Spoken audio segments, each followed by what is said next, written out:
You're watching Mick and T Sports Report on CHCO-TV. And now, here's two guys that will give you a guaranteed lock for this year's Super Bowl, Evan and Joe. I'm Joe Ticotsky down in New Haven, Connecticut. And I'm Evan McFarlane here on the ice-covered St. Andrews, New Brunswick. This is the 49th episode of Mick and T Sports Report. And since it is coming close to Super Bowl time, I was reminded that we are contractually obligated by DraftKings to make one set of sports predictions each year. But as a bonus to our loyal viewers, we're going to give you two. So let's get to it. On Sunday, February 12th, as everyone knows, the big game will be held. Yes, the 19th annual Puppy Bowl. There we go. Evan, who you got, Team Rough or Team Fluff? And I've been doing a little bit of research on this. Oddly enough, this is something that we actually watch in my house. All of the girlfriends and wives of us football fans seem to really like this game more than the Super Bowl itself. I don't know, man. I wanted to go with Team Fluff. They got some wicked names on there. You got Josh Allenhound, Talon Hurts, Schnitzel. I don't know. That guy looks fast, but I just think that when you really look at it, Team Rough with the size of Apollo and Dalton on the front line, I know chaos is going to be a force. And my dark horse MVP of the game, Jimmy Kibble. Okay. I think they take it in a landslide. All right, then I'll have to go with Team Fluff. I was going to try to get Maud snuck in there, Patrick and Vicky's dog. Yeah, she'd have the size. Even get maybe a CFL version of it, but all right. But now on to the real biggie, and this is being taped right after the end of the wild card weekend set of games, so you can see how good or bad we are. 16 teams left. Evan, give me the two teams that will play in this year's Super Bowl. I'm going to apologize to both of these fan bases because usually when I predict teams, they lose their next game. Man, I don't know. I don't see how Buffalo gets stopped right now. I just think that they're due for the first part. And then with everything surrounding the Hamlin injury and just the rallying and how fired up they are, I think Buffalo comes out. And man, it kills me to say this on the other side. And I know you're not going to like this pick at all, but just to keep Fleck and my buddy Liam happy, I think Philly makes a run this year. And like, I almost threw up in my mouth to even let that slide out. All right, so Buffalo and the Eagles, a little northeast kind of action, or east at least. I'll go chalk. I'll go San Francisco and Kansas City. Boring. Yeah. Yeah, but way to go on a limb there. Exactly. Yeah. So everyone write those down, and we'll see what happens on the 12th. Well, this episode should be titled our Winter Wonderland episode. Is the first interview we cover a world famous pond hockey tournament right here in New Brunswick, followed by a world famous dog race that's held in the Yukon territory. So when we come back, we'll get started by adding another sport to our show's growing list as we talk pond hockey. You're watching Mick and T Sports Report on CHCO-TV in St. Andrews.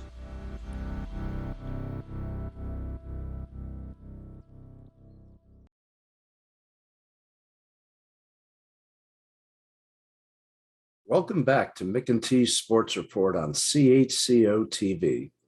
Our first interview could actually be combined with the Small Town Spotlight feature as we head 3 hours north of St. Andrews to the village of Plaster Rock, New Brunswick. As an online article from about 15 years ago said, who in the world has ever heard of Plaster Rock? Well, while the total population is just 1,002, the village of Plaster Rock hosts the largest pond hockey tournament in the world, where 120 men's and women's teams gather each February. Due to COVID, the event was not held the past 2 years, but this February 16th to 19th, the tournament returns for its 20th edition. And to tell us about the tournament, we welcome in Danny Braun, the president and CEO of the event. Danny, welcome to the show. No, thanks for having me. You've lived in Plaster Rock since 1985, and as Director of Community Development, you originally were looking for ways to raise money for a rink. Tell us what your first idea was, and then how it went from there to pond hockey.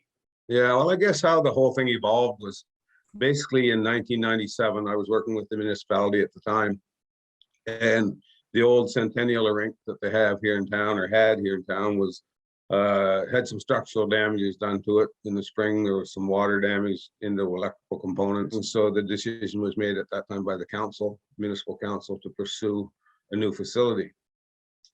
So my role at that point with recreation and things in the community, we put together a fundraising group and started fundraising for that building back as early as 1997. So we've had any number of fundraising events that you could imagine, sold all the hot dogs you could sell and the hot chocolate and at different events, and had fishing tournaments and other things. But one of the things that we tried was in the year 2000 was a Maritime Snowmobile Racing Federation drag race.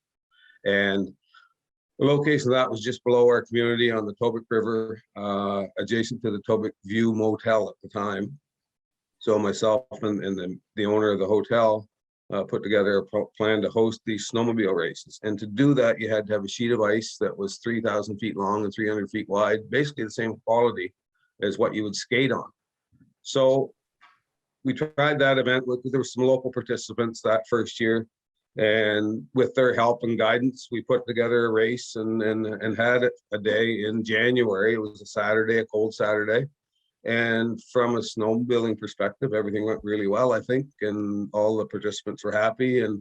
But at the end of the day, as a fundraising activity, it failed miserably because we didn't make a cent, and a lot of work to get it done. So in our infinite wisdom of the times, we'll fix that. We'll hold a 2-day event next year. So 2 times nothing, still nothing. And after that second race in 2001, the same hotel owner and myself were sitting in the lounge of the restaurant area there, overlooking the sheet of ice. And I talked about, I guess at the time, the road hockey neighborhood events we used to host as children where I grew up in the Fredericton area. And, how we kind of put those things together. And so we started talking about playing hockey on this sheet of ice. And probably within a 20-minute window, we had the rules thought out, the structure thought out, how things would work. We started out 4-on-4 because we felt, well, if need be, 4 guys could actually sleep in a hotel room, 4 guys could travel in one vehicle. Just kind of made sense that way. From our own history in playing the game, from competitive hockey up through into the old timers adult rec stream, you see that goaltenders are hard to find. As they get older, they like to play out too. So we said, well, we don't need to have goaltenders, so we'll just reduce the size of the nets and play 4-on-4 that way. And that's the way it kind of spun off that first year. Now, you mentioned earlier briefly some of the rules differences between regular indoor ice hockey and pond hockey. Why don't you go over exactly what the difference? Yeah, I guess, like say, the biggest difference, the size of the rink. It's about 2/3 the size of an actual indoor hockey rink. 70 by 140. I could say the nets are regulation size in terms of 6 feet in width, but they're only 10 inches high. So that kind of facilitates keeping pucks down, and they're not there because there's spectators around. It just adds a little element of safety. There's no need to be whistling pucks 3 and 4 feet off the ground. And then as far as there's only one face, or actually 2 face-offs in the game, the one to start the game and the one to start the second half. And other than that, it's much like we did as kids on the street or in parking lots. Is once a goal is scored, the team that was scored upon just simply takes half, or they move the puck over half ice before that the other team can engage and do those types of things. The standard penalty calls, if you will, exist, much like regular ice hockey. We have a monitor, we like to call them, as opposed to a referee at each rink that basically works with the teams and keeping score. And if there's a tripping infraction, for example, all that happens is that the puck possession changes, and the team that the infraction was called upon actually has a goal awarded against them. So nobody sits out for any amount of time. The games are 2 15-minute halves, so 30 minutes of hockey with only one spare. Some teams choose not to have a spare. So I've played enough in it that the 30 minutes is lots, if you're playing hard at all. And certainly we ask players every year for feedback, and that's one part of the whole event that's never changed. They all think it's appropriate in terms of length of game and how many times they play and all that type of thing. So, not a whole lot different other than you're outdoors. Kind of Mother Nature can have its impacts, whether it be snow or wind or even rain. I think the only weather event we haven't had here yet is a tornado. So That being said, we always seem to finish on time, so that's a showed up obviously to the work volunteers have done over time, and yeah, it seems to work well. Have you got one more question? Yeah, I'm just going to change my question up a little bit, but I know a few people from down our way go up. One of them being our mayor, Brad Henderson, who I'm sure you know of because he likes to make himself known fairly well. What are some other names? We'll say big names, even though he's in that category, that might have popped in over the years.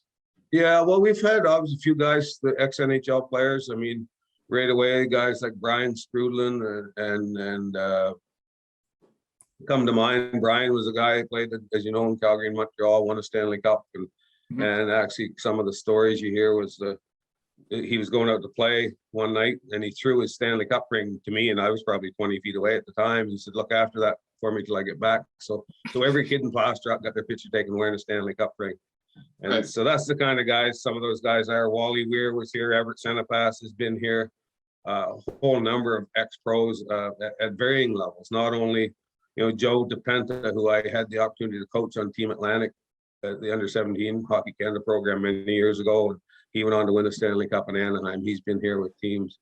So quite a list of them actually that have been around. Sandy McCarthy, another one. But a lot of guys, some of the European teams that come, players there that are playing like a pro in the European countries as well. Fair number of players that have played university hockey or major junior hockey and maybe dabbled a bit in lower level pro as well. So you get that. But at the end of the day, when they get out on the lake there on Thursday night, and lights are on, the snow is falling, it doesn't matter if you're a pro or ex-pro or somebody's come up through the beer leagues. It's they're all kind of one and the same out on the lake, and the camaraderie that develops largely reflects that, I think, too. Nice. Now, you mentioned that some teams travel quite far to play in the tournament. How far is far? Well, we've had teams here over time from every continent except Antarctica. So we've had teams here from South America, from Asia, different spots in Europe, a couple of countries in Africa. Now, some of those more exotic places, like we've had teams from Egypt and Libya. Those players weren't Egyptians or folks from Libya. They were Canadians or Americans working over there in the oil and gas industry. But nonetheless, that's where they were working and living at the time. And, we have teams from the Cayman Islands that have been coming for many years, all Canadian guys that have lived and worked down there for many, many years. A lot of the European entries, like every year now, we have an affiliation with the Czech and Slovak events. Those guys are from over there. That's where they grew up playing the game.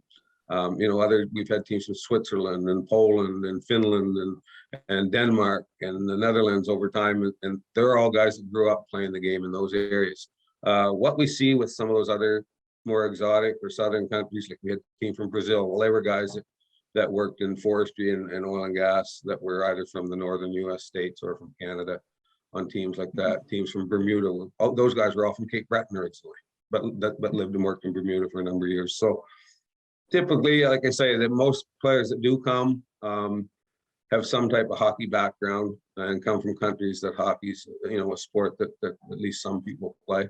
We had a lady here from Australia one time. I think she learned to skate in Australia. I don't know if she'd ever played hockey before, but was here and played. We've had teams from Singapore, places like that. So it's kind of a unique mix. And then for those that get to come back, we have a fair number of returning teams. As much as we try and do put new blood in each year to because it would die a slow death otherwise. It's interesting to see that it's evolved into kind of a reunion of sorts for many of them, and it's like I said, it's a great sport that attracts great people. I looked up a couple names of the teams, which I thought were pretty creative, and one of them was the Stanley Cupcakes. Yes, ladies team, yeah. The Mother Puckers, Victoria's Secret, the Mass Holes, which we call everyone from Mass that anyway, but and the you have to be careful when you pronounce it. And the A team. Hey, yeah. Well, he is Danny Braun, the president and CEO of the World Pond Hockey Championships, which will be held this year, February 16th to 19th on Rolston Lake in the village of Plaster Rock in New Brunswick. To find out more info on the tournament, you can go to www.worldpondhockey.ca. And Danny, thanks so much for coming on the show, and best of luck on a smooth tournament this year. Yeah, well, we appreciate it. Thanks for having us. Oh, thanks a lot. Well, coming up next on Small Town Spotlight, we head to the Yukon Territory, and that's Y-U-K-O-N, not U-C-O-N-N. You are watching Mick and T Sports Report on CHCO-TV.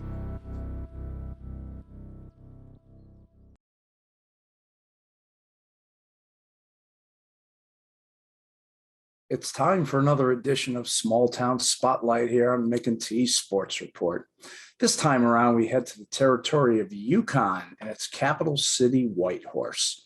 With a population of 28,000, it's the largest city in northern Canada. And according to the Guinness World Records, it also has the distinction of being the city with the least amount of air pollution in the world. And for you trivia buffs, around 1900, the Whitehorse Inn and Restaurant was owned by none other than Frederick Trump, the grandfather of some Florida retiree whose first name escapes me. Well, at any rate, Whitehorse is also home to Yukon Quest, a world famous dog sled race that this year will be held starting on February 11th. And to tell us everything you wanted to know about the race and more, let's welcome in the operations manager for Yukon Quest, John Hopkins Hill. John, welcome to the show. Hi, thank you. Let's get right to it. When did the race start, and what were some of the reasons behind starting it?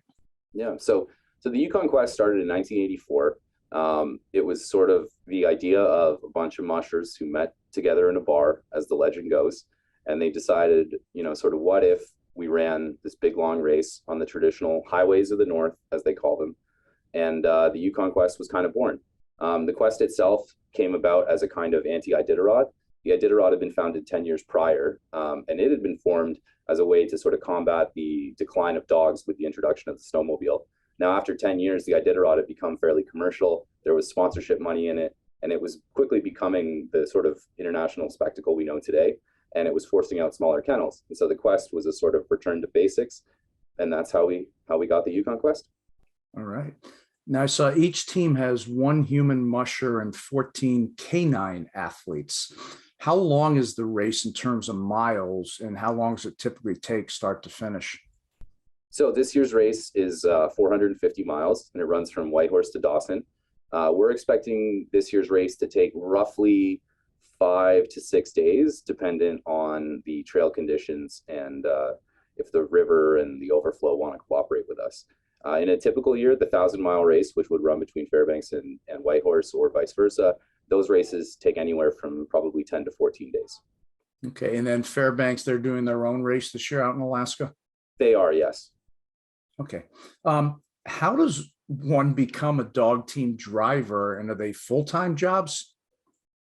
Yeah, so if you want to get into mushing and you want to have your own kennel and you want to become a driver, then you need to have a lot of patience and a lot of free time and a lot of space. There are some mushers who make a living professionally. There may be the names you might have heard that are sort of quest winners, Iditarod winners. They have major sponsorships, and they can sort of market their talents, and they can give motivational speeches, and leadership talks are huge because mushers have this sort of rare opportunity where they're working with a team of animals, and animals can't be as misleading as humans. So they actually make great leadership as sort of allegories. But most mushers have day jobs. And so mushing is truly a passion project for them. And if they don't have a day job, then they're probably working in tourism somehow. The most common thing is to sort of leverage your dogs into a tour business. They ever have to ward off any other animals like coming at them, or? It does happen. It does happen. Last year, there was quite a few unfortunate incidents involving dog teams in Alaska and moose. There was also a very prominent one in Norway, but certainly it's primarily moose and caribou and deer that you have to watch out for. But every musher has a story of either being stalked by a wolf or just running across wolves, and wolves being curious about what's going on. But you definitely need to be aware of your surroundings for sure. Yeah. Now, how low do the temperatures actually get during the race? It's a pretty safe bet that it'll be -40 for at least a couple days. That's just the nature of the weather in this part of the world in February.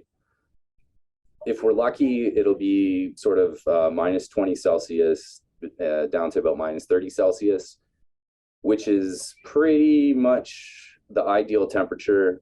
Really, at least minus 20 is what the dogs really, really prefer. You see them at their best when it's at least minus 20 out, but it's sort of diminishing returns for everybody else past that. So minus 25, that's the dream temperature, but minus 40 is what everyone expects. And with a little bit of bad luck, we'll probably hit minus 50 at least one point.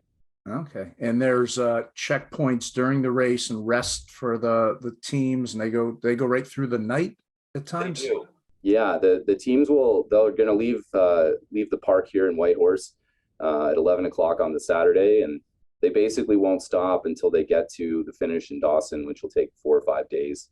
Our 450 race has 34 hours of rest built in. So mushers have to take a total of 34 hours before they can cross the finish line. And the reason we do that is just to ensure that the dogs are getting the rest that they need, and also to make sure that the mushers force themselves to stop a little bit too, because it's a very, very, very exhausting period of time for them. They're basically not sleeping for days at a time.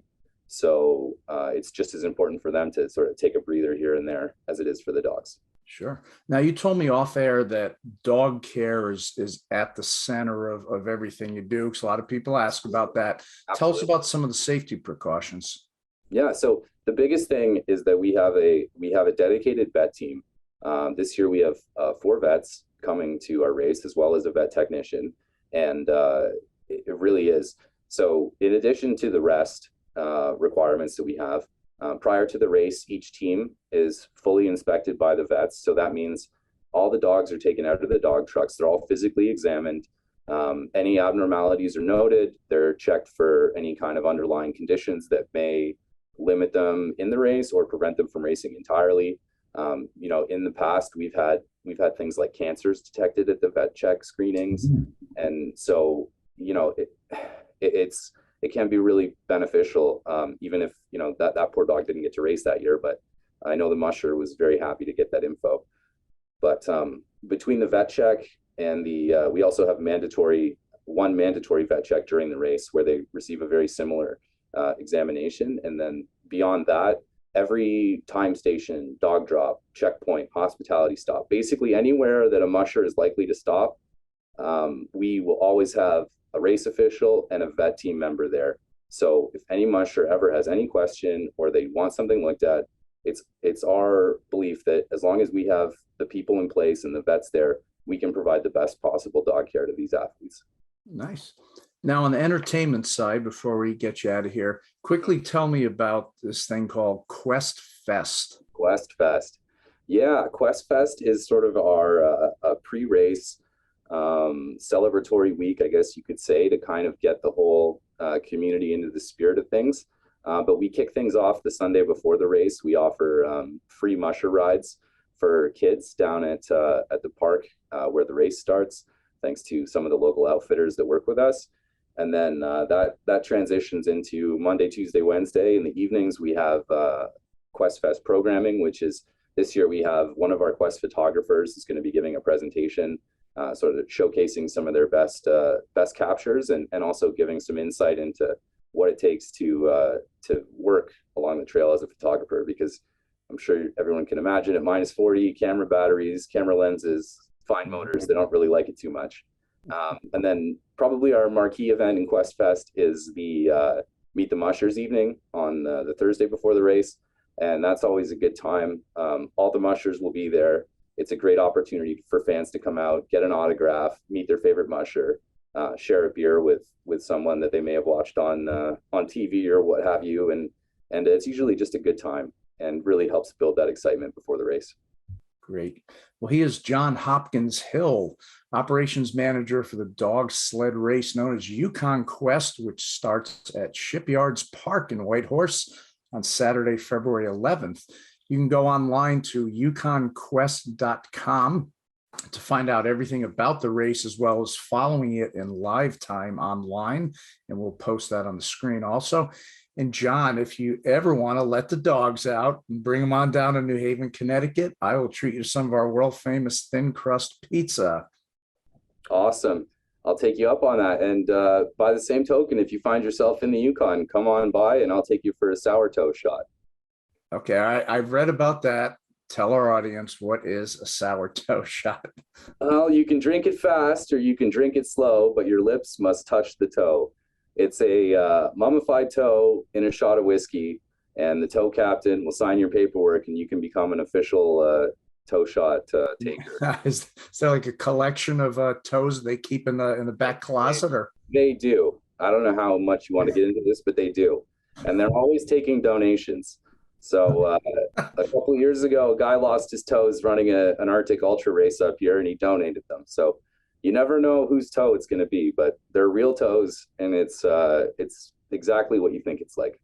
That is that's I've read about it, but never heard that before. But that is great. But John, thanks so much for being on the show, and good luck with the event this year. Thanks so much.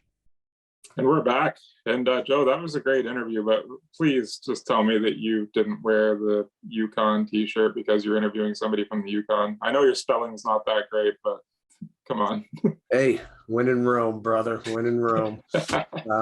All right, let's wrap this up. Evan, what do you have for shout out? I just want to give a shout out to Coach Speedy and the UMB women's basketball team. They invited our team up for the day last week. We went up and caught the women's and the men's game against St. Mary's that day.